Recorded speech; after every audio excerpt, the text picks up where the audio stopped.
매주 한두 차례 특정 업종 하나 찍어서요, 깊숙이 연구해보는 시간 가지는데, 오늘은 디스플레이 업종 꼽아서요, 신영증권의 이승철 연구원 모시고 연구 한번 해보겠습니다. 어서 오십시오. 네, 안녕하세요. 저희 제목도 생태계가 바뀌냐 뭐 이런 얘기가 있었어요. 그 디스플레이 업종이 어떤지 지금 현재 업황 한번 쭉 그 설명을 한번 해주시죠. 사실 현재 업황은 썩 좋다라고 말씀을 드릴 수 없을 것 같습니다. 네. 일단 전통적으로 가장 큰 디스플레이 시장이 TV 시장인데 네.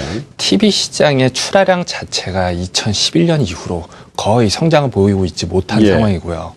그 이외의 디스플레이 시장이다라고 하면은 모니터용 디스플레이 그렇죠. 혹은 노트북용 디스플레이 시장이 있을 텐데 이런 제품들은 성장커녕 오히려 전년에 비해서 감소하고 있는 상황입니다. 물론 스마트폰이나 태블릿과 같은 새로운 디바이스들이 등장을 하고 있습니다만 전체를 합산해 볼 때는 아직까지는 사이즈가 큰 제품들이 상황이 좋지 못하기 때문에 전체 업황 자체는 좋다고 말씀드리기는 힘들 것 같습니다. 하기야 스마트폰 한 100개 모으면 TV 하나 정도 디스플레이가 되는가요? 어느 정도 되나요? 예, 그렇죠. 보면 5인치 스마트폰보다 50인치 TV의 경우가 딱 면적이 100배 큽니다. 아이고, 그러니까 100개 모아야 된다는 얘기예요. 그러니까 사실 연간 TV 시장이 2억 대 정도 되거든요. 예. 그래서 2억 대 TV를 채우기 위해서는 스마트폰이 200억 대는 채워야 되는데 그건 뭐 계산이 안 나오잖아요. 예, 사실 전 세계 인구가 60억 명, 70억 명 얘기를 하니까요.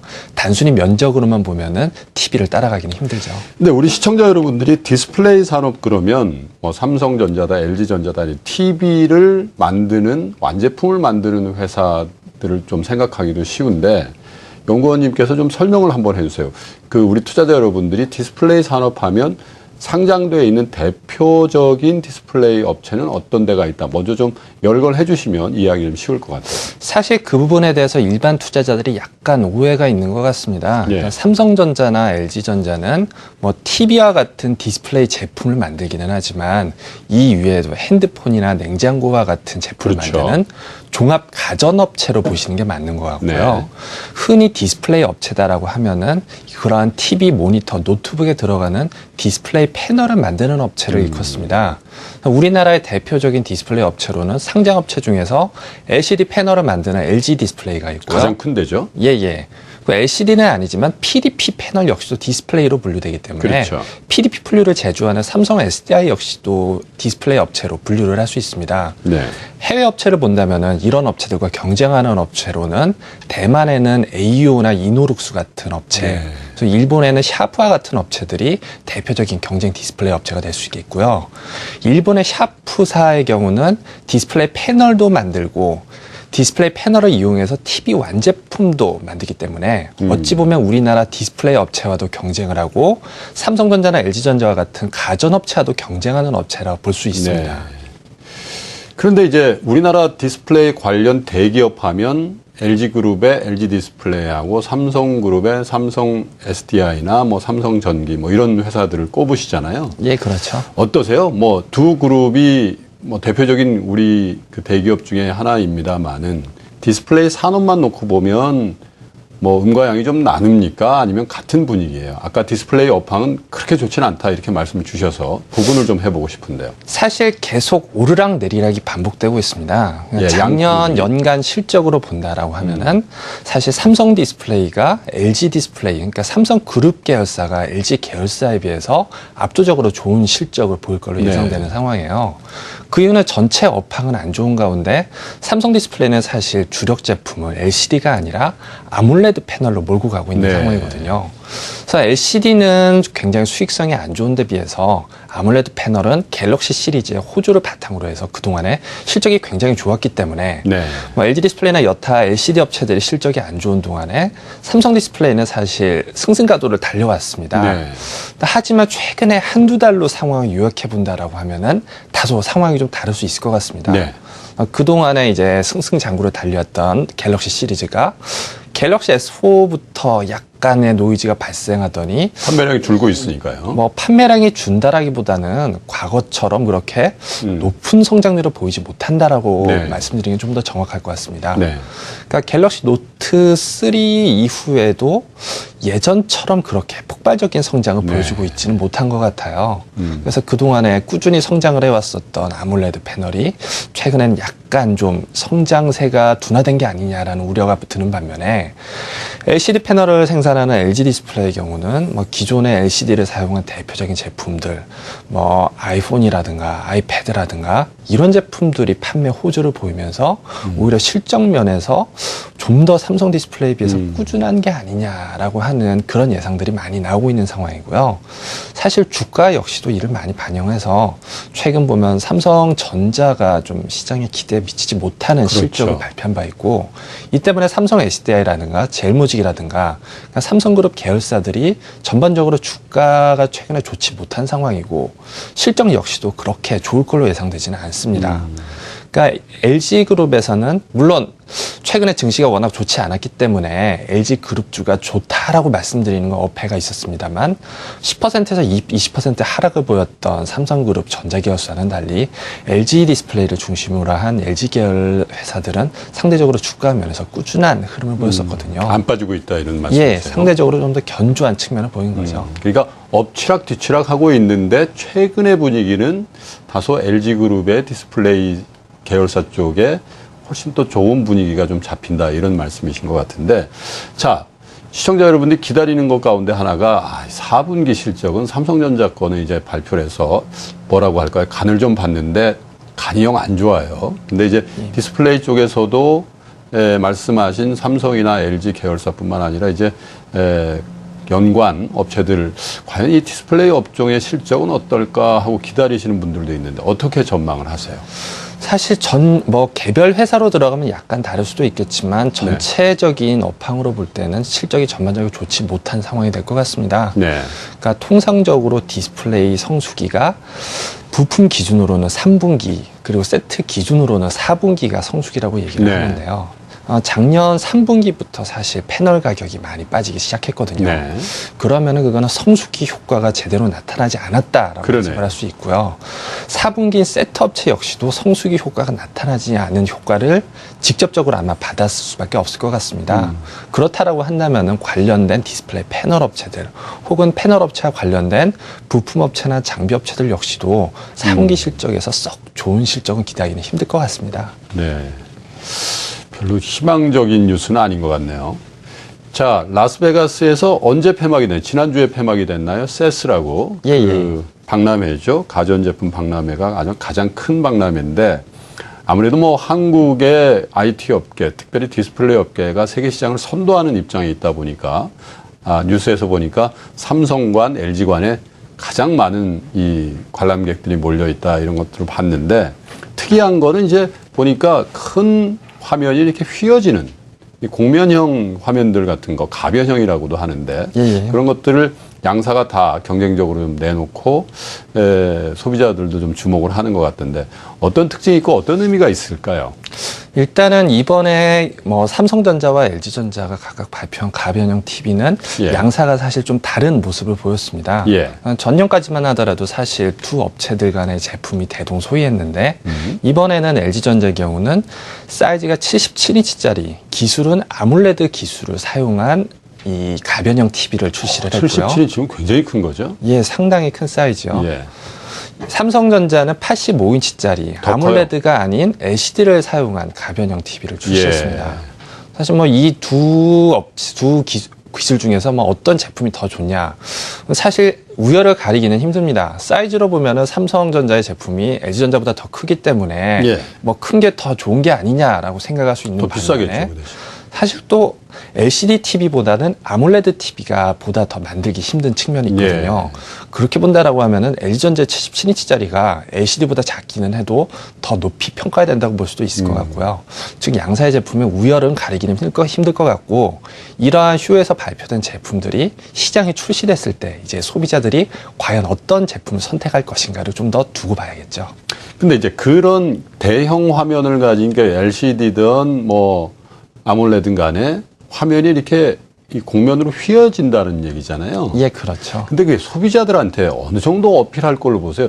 제가 그냥 언뜻 생각하기에는 뭐 저희 집이 그렇게 큰 영화관 같은 집도 아니니까 그냥 그 정도 화면을 갖기도 좀 어려운 집에서 합니다만은 만약에 제가 큰 집이 있다 하더라도 그게 꼭 휘어져야지 화질이 그렇게 더 좋아 보일까, 그렇게 입체감이 들까, 그런 생각도 좀 들긴 들더라고요. 어느 정도로 이게 소비자 만족을 위한 건지, 정말 그냥 제품의 차별성만을 업체들 간에 경쟁적으로 그렇게 내세우는 건지, 그런 생각도 좀 들긴 하던데 어떻게 보세요, 전문가 입장에서? 사실 그런 점에서는 TV 업체들도 분명히 고민을 하고 있는 부분입니다.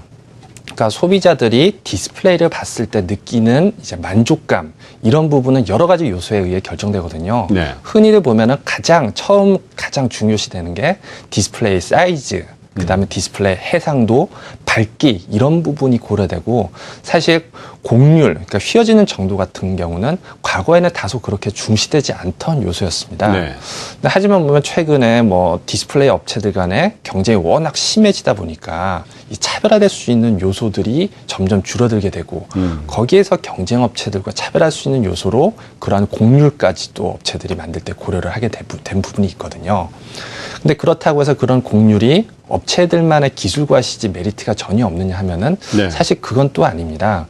그러면 영화관, 그러니까 아이맥스 영화관에 가시면은 화면이 평평하지 않고 휘어져 있거든요. 그렇죠. 그러니까 대화면일수록 이 소비자들이 느끼기에는 가장자리가 눈에서 이 거리가 중앙에서 거리가 다르기 때문에 약간 좀 공간 왜곡이 발생을 할 수 있는데, 휘어짐으로 인해서 보다 이제 시청자로 하여금 현장감을 느끼게 할 수 있는 여지는 분명히 있습니다. 큰 화면일 경우에 그 휘어지는 게 소비자한테 더 입체감을 주고 만족도를 더 주겠다, 이런 뜻이군요. 예, 사실 30인치, 40인치 사이즈 TV에서는 그런 이제 입체감을 느끼기는 필요 힘들고요. 없다. 예.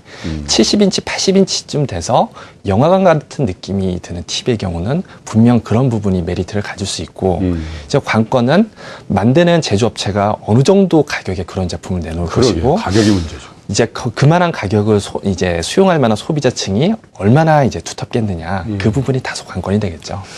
그래도 우리나라는 뭐 집에 관계없이 신혼부부들한테 그 친정 부모님들이나 이 시댁 부모님들이 그냥 제일 좋은 거 사주는 그런 관행이 있어서 모르겠어요. 저 같으면은 저희 집 거실 사이즈에는 그런 정도 큰 크기에 또 곡면까지는 필요가 없을 것 같아서 안 살 것 같은데, 어느 정도로 수요가 창출될는지는 시장에 나와봐야 좀 알 것 같은데. 사실 애매한 부분이 좀 있기는 합니다. 뭐 50인치, 60인치 정도 TV는 가격만 싸진다고 하면은 뭐 얼마든지 소비자들이 사줄 용의가 있는데, 80인치 정도 TV가 되면은 뭐 만드는 쪽에서 아무리 싸게 만든다라고 해도 어느 정도 가격이 될 걸로 보세요, 시장에 나오면? 일단은 기존에 나와 있는 TV들, 85인치 TV들이 4천만 원, 5천만 원 수준에 얼마요? 지금 기존에 나와 있는 평면 TV들이 보면 4천만 원에서 5천만 원 선에 가격이 형성되어 그러면 있거든요. 그거 안 되겠는데요. 거기에 곡면 기능까지 추가를 했다면은 그거보다 위의 가격이니까 사실 돈에 구애받지 않는 소비자들이 사는 게 맞다라고 보이고요. 일단 저는 해당 사항이 없을 것 같고요. 사실 85인치 정도 TV가 되면은 일반 가정의 문이나 엘리베이터에는 TV 자체가 아예 들어가지 않습니다. 그럼 어떻게 그러면 설치를 해야 되나요? 일반 그러니까 사실 아파트는. 그런 걸 곤도라를 이용하는 방법이 있는데, 곤도라가 사실 또 지금 위험하잖아요. 위험성 때문에 거의 쓰이지 않는 걸로 있기 때문에 일반 가정용으로 출시되는 TV는 아니라고 보시면 될 것 같습니다. 시장이 생각보다 굉장히 협소할 텐데요. 예, 시장은 굉장히 협소하지만 만드는 업체 쪽에서는 이 부분이 굉장히 중요한 게, 일단은 기술적으로 앞섰다는 의미에서 프리미엄 이미지를 가진 게 굉장히 중요합니다. 그래서 이런 최고 제품에서 프리미엄 이미지를 가짐으로써 중저가 제품에까지 보다 좀 고급 브랜드 이미지를 이른바 트리클다운 효과를 가져올 수 있다는 장점이 있고요.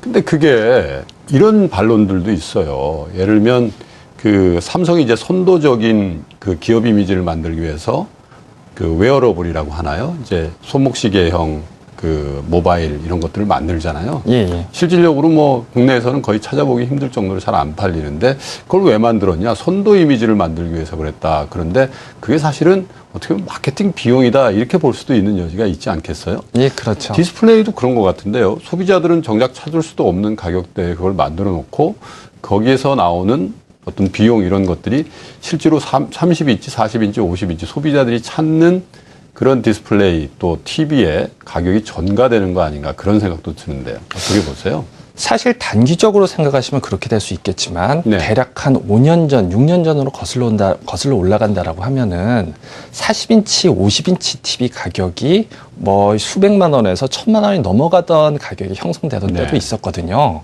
사실 그때도 마찬가지 비판이 있었지만 그때 계속해서 기술 개발을 해왔고 양산하기 위한 노력이 이루어졌기 때문에 지금 보면 40인치, 50인치 TV는 뭐 100만 원, 200만 원의 소비자들이 구입할 수 있는 그런 기술 개발이 이루어졌습니다.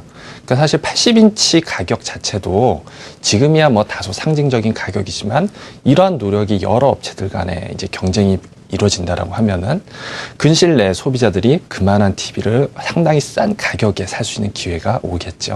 근데 그건 거꾸로 얘기하면 디스플레이를 그렇게 그 세트 업체 그 공급을 하는 디스플레이 제조업체 입장에서 보면 아무리 기술 혁신을 하더라도 몇 년 만에 그 큰 화면을 그렇게 싼 가격으로 그 양산을 하거나 공급을 할 수 있다는 거는 사실 얼마나 마진이 남을까. 그래서 디스플레이 업체들의 이 채산성이나 수익성이 그만큼 안 따라가는 거 아니야. 기술 혁신의 대가만큼. 그런 문제 제기들도 나올 수 있을 것 같은데요. 예, 그런 부분 역시도 디스플레이 업체들의 고민입니다. 네. 그러니까 과거에 2000년 중반에서 후반기의 고도 성장기에는 비록 가격은 깎아주더라도 뭐 양이 예전에 늘었으니까. 팔던 것보다 좀 더 큰 걸 판다, 예. 좀 더 많이 판다는 논리로 성장을 계속해서 왔는데 네. 이제는 더 이상 사실 숫자 자체가 양이 늘어나지는 않고 그렇다고 하면은 사실 사이즈를 더 키워야 되는데 이런 소비자들이 사이즈에 대한 효용도 커질수록 무조건 없잖아요. 늘어나는 예. 건 아니거든요. 뭐 대표적인 노트북만 하더라도 노트북이 커지면 커질수록 무거워진다는 단점이 있기 때문에 그러니까요. 어느 정도 수준만 되면 소비자들이 만족한다라는 그런 문제가 있고 사실 거기에 대한 이 순환 논리를 탈피하기 위해서 업체들이 보면은 뭐 휘어지는 디스플레이라든가 아니면 3D라든가 신기술을 계속해서 소비자들에게 소개시켜주기 위해서 노력을 하고 있는 부분입니다.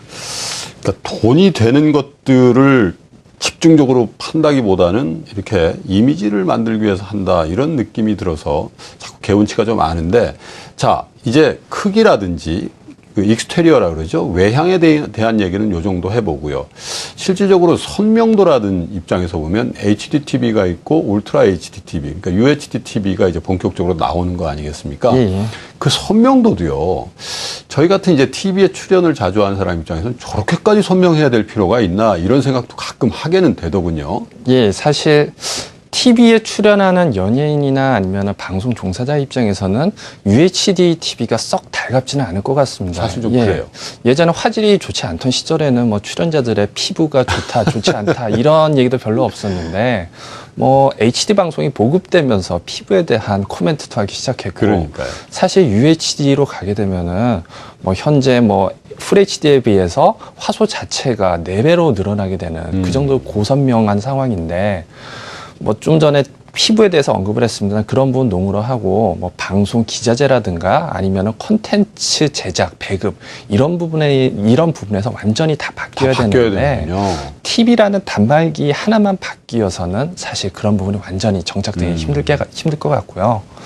뭐 올해 UHD TV는 뭐 시장 초기에 그냥 단말기 업체 중심으로 시작되는 뭐 변화 일부분이다 정도로 해석을 하시면 될 것 같습니다. 네. 자, 디스플레이 한 축 TV에 대해서 쭉 얘기를 들어봤어요. 그리고 나머지 한 축이 어쨌든 노트북 같은 PC 아니겠습니까? 예. 그쪽은 어때요, 업황이? 사실 노트북과 PC는 이제 시장이 점차 줄어들고 있는 상황이고요. 네. 그런 시장 감소에 큰 역할을 한 게 스마트폰이나 아니면 태블릿과 같은 신종 네. 기기들의 등장입니다. 태블릿은 해마다 폭발적으로 수요가 늘고 있는 반면에 네. 노트북이나 PC와 같은 전통적인 컴퓨팅 디바이스들은 뭐 2013년의 경우 전년에 비해서 5%에서 10% 정도 오히려 시장이 역성장한 걸로 보고 있거든요. 네. 그렇기 때문에 앞으로 시장 자체도 뭐 모니터나 노트북이 다시 살아난다라는 그림보다는 태블릿과 같은 스마트 기기들이 점차 확대되는 방향으로 진행될 걸로 예상하고 있습니다. 자, 그 얘기는 PC의 화면이나 노트북의 화면은 태블릿이나 그 핸드셋, 그러니까 모바일 디스플레이보다는 훨씬 몇 배, 몇십 배 크지 않습니까? 그렇죠. 그러니까 이게 과연 그 기술 개발이 아무리 돼서 더 선명하고 더 편리한 디바이스가 나온다 하더라도 이 디스플레이 업체들의 이 Q의 문제가 이게 해결이 되겠냐 이런 생각들을 많이 하게 되는데 마침 보니까 올해죠. 올해 디스플레이 산업의 우리나라 수출 전망을 유관 부서인 그러니까 주관 부서죠. 산업부가 내놓은 걸 보니까 작년보다도 5% 이상 감소할 거다 이런 전망을 정부에서 내놨어요. 정부에서 이런 전망 잘 안 내놓는데 이 얘기는 실질적으로 업계에서 느끼는 어떤 수출량 이런 것들은 더 줄 수도 있는 거 아닌가 그런 생각도 좀 추론이 가능할 것 같은데 굉장히 어두운 전망이란 말이에요. 예. 연구원님 어떻게 보세요? 그러니까 사실 그러한 정부의 전망이 틀렸다라고 단정을 지을 수는 없습니다. 그러니까 조금 전부터 계속 뭐 TV나 노트북 모니터와 같은 시장 상황이 좋지 않다. 수요의 측면에서 말씀을 드렸는데 네. 공급의 측면에서 보더라도 지금 현재 디스플레이 기술 자체가 예전은 뭐 굉장한 하이테크 기술이었다라고 하면은 시간이 지남에 따라 상당히 많은 부분이 보편화되면서 그렇죠. 현재는 중국 업체들 역시도 꽤나 경쟁에 진입을 한 상황이고요. 경쟁까지. 향후 수년 동안 중국 업체 점유율이 계속 증가할 걸로 확실시 되는 상황입니다. 그러니까 사실 그만큼 우리나라 업체들의 입지는 과거에 비해서 한 3, 4년 전에 비해서 훨씬 좁아진 상황이면 분명한 것 같습니다. 중국 업체들의 경쟁까지 나온다는 거는 아까 말씀하신 것처럼 이 어떻게 보면 이 크기가 좀 줄어드는 그런 입장에서 보면 전체적으로 디스플레이 업체의 매출이 이렇게 줄어드는 입장에서 경쟁까지 이렇게 치열해지면 그게 곧 이제 채산성으로도 이어질 거 아니겠습니까? 그렇죠. 그러면 올해도 우리 디스플레이 산업의 수익성은 기대하기 힘들다. 이런 결론도 도출이 될 것 같은데. 딱히 틀린 결론이라고 말씀을 드리기는 힘들 것 같습니다. 네. 작년 한 해의 경우가 뭐 디스플레이 전체적인 채산성으로 보면 업계 모두 나쁘지 않은 실적을 거뒀는데요. 네. 지금 현재 보면 패널 가격 계속해서 떨어지고 있는 상황이고 수요가 늘어난다라고 하는 확실한 시그널도 없습니다. 네. 사실 어차피 소비자들이 IT 기기에 지출할 수 있는 예산이 뻔히 정해져 있는 상황이다라고 하면은 네. 뭐 과거에 사지 않았던 몇백만 원짜리 핸드폰이나 TV를 사라고 강요를 할 수도 없는 상황이고요. 그렇죠. 그래서 그런 부분에 대한 돌파구를 사실 뭐 갤럭시 기어라든가 아니면은 G 플렉스와 같은 좀 새로운 기기들을 이용해서 돌파구를 마련을 해야 되는데 작년에 보였던 그런 돌파구는 사실 좀 기대 많이 못 미쳤었던 것 같고요. 네. 올해는 뭐 비록 크기 면에서는 이제 커지지는 못한다 하더라도 태블릿이나 아니면은 그런 스마트 기기에서 새로운 기기들이 돌파구를 마련해 줄 수 있는 계기가 되는 한 해 정도로 보시면 될 것 같습니다. 그 중국 업체 말씀을 주셔서 연관해서 한 말씀 더 여쭤보면 중국에 이제 간혹 출장을 간다든지 여행을 간다든지 한 10여 년 전, 뭐 5, 6년 전 그 정도 되면은 1급 호텔이나 특급 호텔 들어가면 삼성이라든지 LG 혹은 일본 제품 그 평면 TV가 객실에 걸려 있는 경우가 덜어요. 혹은 또 많이 있었던 것 같은데요. 최근 몇 년 동안 이제 출장을 가보면 거의 100% 중국 로컬 업체들의 평면 TV가 객실에 걸려 있는 것도 공적인 장소에 걸려 있는 것들을 많이 보게 되거든요. 그래서 자료를 보니까 삼성이나 LG 평면 TV가 세계 시장에서는 단연 1, 2위를 하지만 중국 시장에서는 그렇지 못하다. 이런 뉴스와 자료도 봤는데 이런 추세가 정착이 되면은 거기에 이제 줄을 대고 있는 한국의 디스플레이 업체들은 어떻게 볼까요? 미래가 좀 불분명하다. 이런 생각들도 좀 우려와 함께 하게 되는데요. 사실 그런 TV 시장 중심으로 해서 중국 업체들의 성장이 놀라울 정도고요. 네. 지금 전 세계 시장이 정체되어 있는 가운데 거의 유일하다시피 성장하고 있는 시장이 중국이다 보니까 한국 업체들 역시도 그쪽에 대한 신경을 많이 써야 되는 건 맞습니다. 그래서 실제로 보면 삼성 디스플레이와 LG 디스플레이 두 업체가 모두 올해부터 중국 현지에서 LCD 패널을 생산을 하기 시작하거든요. 그런 부분들은 중국 업체들과의 경쟁에서 살아남기 위한 그 말씀은 중국 세트 업체한테 납품을 하겠다 이런 전략인가요? 일단은 그런 부분이 좀 큰 것 같습니다. 예. 그래서 그런 이 중국 시장을 돌파하기 위해서는 삼성과 LG 역시도 좀 어쩔 수 없이 그런 전략을 취할 수밖에 없는 게 아닌가 싶습니다. 그렇다면 이제 지금까지 쌓아온 삼성, LG의 기술 혁신의 대가를 디스플레이 산업에서는 제대로 다 향유하지도 못하고 중국 업체들한테 그 바통을 넘겨줄 수도 있다 이런 걱정으로 들리는데 뭐 연초부터 좀 어두운 얘기를 하게 됐습니다만은 자 우리 투자자 여러분들을 위해서 또 디스플레이 업종 전반적인 업황은 그렇게 좋지 않지만 연구원이 보시기에 올 한 해 이런 업체들은 좀 주목을 해서 좀 볼 필요성이 있다. 이런 업체가 있으면 좀 소개를 해주세요. 일단은 뭐 계속해서 안 좋은 부분만은 말씀을 드렸습니다만 그 부분은 이미 주가에 상당히 반영돼 있다라고 봅니다. 뭐 주가가 지금 업황이 안 좋은데도 주가가 좋은 회사는 없는 것 같아요. 전반적으로 작년과 비교해 보면은 현재 주가는 뭐 15%에서 20% 정도 빠져 있는 상황이고, 일단은 뭐 올해 보면은 디스플레이 패널 업체에서 전기차 업체로 변신하는 삼성 SDI가 계속해서 주목이 될 걸로 예상을 하고 있습니다. 그래서 그만큼 디스플레이 패널 경쟁이 치열해지기 때문에 상대적으로 이제 미래 성장 동력으로 이제 다들 예상하고 있는 전기차 쪽을 강화하고 있다. 그런 부분이 실적으로 확인되는 한 해가 될 걸로 기대를 하고 있고요. 삼성 SDI에게는. 그리고 또 역시 제일모직 역시도 뭐 현재는 뭐 실적에 대한 우려로 인해서 주가가 썩 좋지 못한 상황이지만, 일본과 한국과 중국과의 관계를 생각을 해보면은 결국에 부각될 수 있는 거는 소재가 마지막까지 부각될 걸로 예상을 하거든요. 전자, 전기 소재요.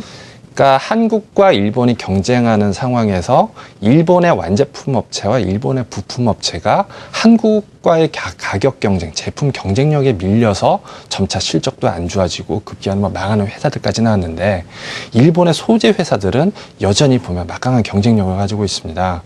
한국과 중국의 경쟁을 비교를 해봐도 긴 그림으로 보자면 한국의 세트 업체와 부품 업체의 상당 부분이 중국 업체에게 경쟁에 밀릴 가능성이 크지만 소재만큼은 마지막까지 경쟁력 가지고 있는 부분이기 때문에 그런 소재 업체, 그러니까 대표적인 제일모직과 같은 업체들이 올해 다시 한번 주목을 받을 걸로 예상을 하고 있습니다. 그러면 이런 두 업체의 특징은 기존의 LCD 패널이라든지 뭐 LED 패널이나 이런 디스플레이를 주로 만들고 또 핵심 부품을 만드는 그런 회사였는데, 지금은 어떻게 보면 사업의 다각화란 차원에서 SDI 같은 경우는 전기차, 그리고 제일모직 같은 경우는 전기, 전자, 재료, 소재 이런 쪽으로 다각화 내지는 사업의 다변화를 추구하고 있는 기업 두 개를 그래도 좀 관심 있게 봐야 된다, 이런 말씀을 해주신 거거든요. 예, 그렇죠. 그러면 그렇지 못한 기업들, 예를 들면 우린 그래도 디스플레이 패널 쪽에 올인하겠어, 이런 업체들에 대해서는 그렇게 긍정적으로 볼 수 없다, 이런 얘기로 들리거든요. 사실 상황이 워낙 좋지 못함은 다 알고 있기 때문에 올인을 하는 상황은 좀 나오기는 힘들 것 같습니다. 패널 업체 모두 다 LG 디스플레이 같은 경우는 다른 이런 SDI라든지 제일모직 같은 그런 계획을 가지고 있나요? 사실 LG 디스플레이는 완전히 다른 업을 한다라는 계획을 가지고 있지는 않고요. 과거에는 LCD에 올인을 해왔던 회사다라고 하면은 현재는 아몰레드 쪽으로 사업을 다각화하고 있고 추가적인 다각화 방안도 좀 고려를 하고 있는 상황입니다. 네. 시청자 여러분께서 좀 참고해야 될 부분인 것 같습니다. 시청자 여러분, 신영증권의 이승철 연구원하고요, 우리나라 디스플레이 산업 전반적으로 이런저런 얘기를 좀 해봤는데요. 전체적인 업황은 좋지를 않군요. 왜냐하면 우리 기업체들이 디스플레이 산업을 좀 선도하면 이 기술의 혁신들을 이뤄왔는데 굉장히 빨리 중국 업체들이 따라와 있고요. 그리고 기술 혁신이 크기와 선명도 이런 쪽으로 가다 보니까 이제는 이제 소비자들이 만족하는 그 체감 효용이랄까, 한계 효용이랄까, 이런 것들이 좀 체감하는 거 아닌가, 그런 게 배경이 있는 것 같습니다. 그래서 이승철 연구원께서는 전통적인 디스플레이 산업에서 그 전기차 부품이라든지 재료, 소재 쪽으로 사업 영역을 확장하고 있는 삼성 SDI라든지 제일모직 같은 디스플레이 연관 업체들을 관심 있게 좀 보자, 이런 조언을 주셨습니다. 연구원님, 오늘 고맙습니다.